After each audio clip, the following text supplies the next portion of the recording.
दोस्तों कल मैंने 58 लोकसभा श्रावस्ती राम शिरोमणि वर्मा जो हमारे 58 लोकसभा श्रावस्ती के सांसद हैं उनके ऊपर मैंने एक वीडियो और पोस्ट लिखा था जिसमें कुछ सवाल थे और हमारी कुछ नाराजगियां भी थी। उसको लेकर के हमने चर्चा किया तो बहुत सारे लोगों ने कमेंट के माध्यम से अपनी राय रखी और बात कहा कि क्या मुसलमान ओबीसी में नहीं आते। लेकिन हमारी आपत्ति ये थी कि जिस तरह से उन्होंने सदन के अंदर पार्लियामेंट में अति पिछड़ा और दलित बैकवर्ड और तमाम वंचित आदिवासियों सब की उन्होंने बात की, लेकिन उन्होंने अल्पसंख्यक मुसलमानों की बात करना उचित नहीं समझा।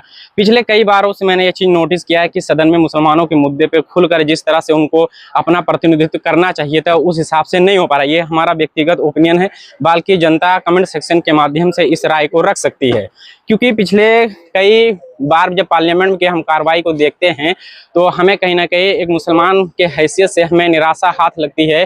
क्योंकि जब भिंगा में बुलडोजर का विध्वंस का मामला हुआ उस समय भी सांसद विधायक का जिस तरह से प्रतिक्रिया आना चाहिए था एक जनता के नागरिक के प्रति उस तरह से देखने को नहीं मिला। हालांकि इंद्राणी वर्मा जी ने सदन में लखनऊ विधानसभा में आवाज उठाया, लेकिन सांसद जी की तरफ से इस पर कोई कठोर और बड़े किसी कड़े शब्दों में इसका ना विरोध किया गया और ना ही जिस तरह से उम्मीद थी कि धरातल पे एक जनता के सामने जा करके जनता का जो मनोबल टूट गया है उस मनोबल को बढ़ाने का जो काम किया जाएगा वहां पे भी हमको निराशा लगी। इसलिए लगातार हमें कहीं ना कहीं ये लोकतंत्र में अगर हम विश्वास रखते हैं, आप विश्वास रखते हैं, तो हमें अपने जनप्रतिनिधियों के प्रति जो लोकतंत्र ने और जो संविधान ने हमें अधिकार दिया है उसका हमें इस्तेमाल करना चाहिए, सवाल करना चाहिए। सवाल हर किसी से होना चाहिए, चाहे वो देश का प्रधानमंत्री हो, चाहे प्रदेश का मुख्यमंत्री, हमारे क्षेत्र का सांसद विधायक हो, सवाल उससे लाजमी है। क्योंकि सवाल तो करना पड़ेगा। क्योंकि जिस तरह से अगर आपको क्षेत्र की जनता ने निसंकोच आपको जिताया है और बिना लगा लपेट के अगर आपको वोट दिया है पब्लिक ने, तो उसकी उम्मीद है, उसकी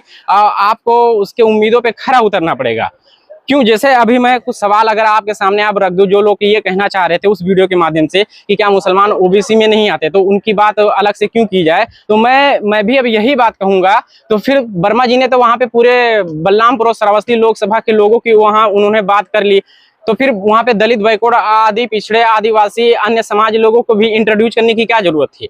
अगर यही मुद्दा है तो फिर उनको भी इंट्रोड्यूस ही नहीं करना चाहिए था ना। तो ये मामला इसलिए कहा जा रहा है, हमें उन्होंने अल्पसंख्यक या मुसलमान का नाम लिया, ये हमारे लिए मुद्दा नहीं। हमारा मुद्दा ये है कि हमारे साथ जो भेदभाव हो रहे हैं, हमारे साथ जो हमारा शोषण, जो हमारे पूरे जो अत्याचार हो रहा है वो हमारे ओबीसी में होने कैटेगरी में होने की वजह से नहीं हो रहा है। सरकार हमारे साथ जो भेदभाव जो अत्याचार हमारे साथ कर रही है वो इसलिए हो रहा है कि हम इस देश में बाहसियत मुस्लिम है, इसके वजह से हमारे साथ ये जघन्य अपराध सरकार करने की कोशिश लगातार कर रही है। जिस तरह से सोशल बाइकआउट करने के बाद अलग अलग तरह से सांप्रदायिक भाषा का इस्तेमाल किया जा रहा है, लगातार आए दिन कहीं ना कहीं ये चलता रहता है। तो इसके ऊपर हमें बात करना था और इसी चीज को लेकर के हमारी नाराजगियां थी। और क्षेत्र